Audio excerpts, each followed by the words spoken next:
j'ai donné un nouveau nom à l'astrologie que j'ai élaborée, je l'appelle l'astrologie 7, en anglais Astrology 7. Parce que, effectivement, le cœur, l'intérêt majeur de cette astrologie, c'est le cycle de 7 ans. Mais c'est aussi le rapport avec la Lune, qui est également marqué par le 7 quelque part, si on considère que la Lune détermine, ce qui serait discutable d'ailleurs, les semaines, les divisions du mois en semaines, du fait des aspects de la Lune au Soleil. Mais c'est aussi l'idée qu'au fond, seule la 7e planète, si on peut dire, nous intéresse. Et si on considère dans l'ordre des vitesses, la 7e planète, c'est bien Saturne. Depuis la Lune jusqu'au Soleil, en passant par Mercure, Vénus, Mars et Jupiter. Donc 7. 7.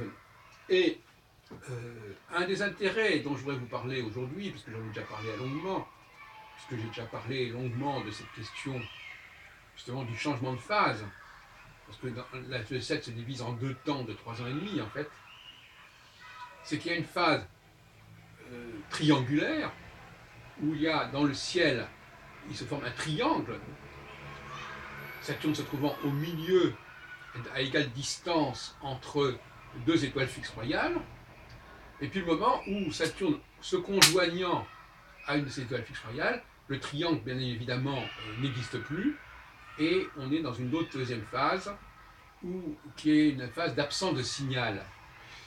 Or, comme le cycle est un cycle qui est avant tout intéressant au niveau du comportement féminin, du fonctionnement féminin, qui lui donne, quand le triangle se forme, qui permet aux femmes d'avoir le pouvoir en quelque sorte, parce qu'elles vont pouvoir s'unir pour constituer ce qu'on appelle le surmoi, c'est-à-dire pour établir des règles et des normes valables pour tous, alors que la conjonction va remettre en question cet ordre surmoïque.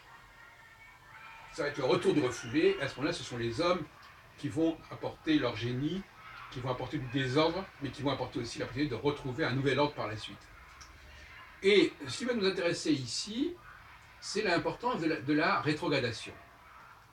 Parce que autant le cycle de 7 ans fonctionne sur une base, donc on vient de le dire, de 2 fois 3 ans et demi, autant on peut le subdiviser en processus annuels du fait de la rétrogradation de Saturne. Actuellement, par exemple, nous sommes en phase de rétrogradation de Saturne depuis la fin mars 2016 jusqu'à la mi-août 2016. Et tous les ans, c'est la même chose, sauf que ça se décale une quinzaine de jours par an. C'est une sorte de ramadan en quelque sorte, qui fait tout le tour du zodiaque. Mais d'une année sur l'autre, le décalage est relativement faible. Donc, cette rétrogradation a un effet de perturbation, mais également un effet qui permet probablement de focaliser sur des dates importantes. La date importante, c'est lorsqu'il y a justement le début de la rétrogradation, qui est toujours marqué dans les éphémérides, mais il faut le voir d'après, simplement en regardant la progression, le pas en degrés. Quand la rétrogradation se produit, la planète donne l'impression de revenir en arrière. Et puis après, elle est stationnaire, c'est-à-dire qu'elle ne quasiment bouge plus, si on peut dire. Mais là aussi, c'est une illusion d'optique, mais qui est véritablement intégrée par notre visualisation. Et et après, elle va repartir en sens inverse. Un peu comme une voiture qui voudrait engager et qui voudrait repartir dans l'autre sens, elle va devoir ralentir pour revenir dans l'autre sens. On ne fait pas un retour à toute vitesse comme ça, à 180 degrés. Voilà, donc on a 3 temps, la rétrogradation, le stade stationnaire, et puis le sens direct, qui est marqué dans les éphémérides par un grand D. Et ce qui est intéressant avec la rétrogradation, vous pouvez imaginer quels sont les effets de la rétrogradation. Par exemple, quand une planète est dans la rétrogradation, eh bien, le processus qui est en train de s'engager vers, dans le processus de la phase en cours, ou du passage d'une phase vers l'autre, il est freiné, il est retardé. C'est pour ça qu'on parle souvent de, si on, je dis ça en plaisantant, on parle souvent de Saturne comme un facteur de retard. Effectivement, il est un facteur de retard quand il est rétrograde. Mais c'est uniquement à ce moment-là. Donc, par exemple, là, nous pourrions, par exemple, si vous pouvez considérer comme il est marquant, de voir si la période de rétrogradation qui fait que la phase conjonctionnelle de Saturne, lorsque Saturne entre en conjonction avec Antares, elle a été retardée en quelque sorte. Elle a été retardée et ça peut avoir des effets politiques, sociaux importants.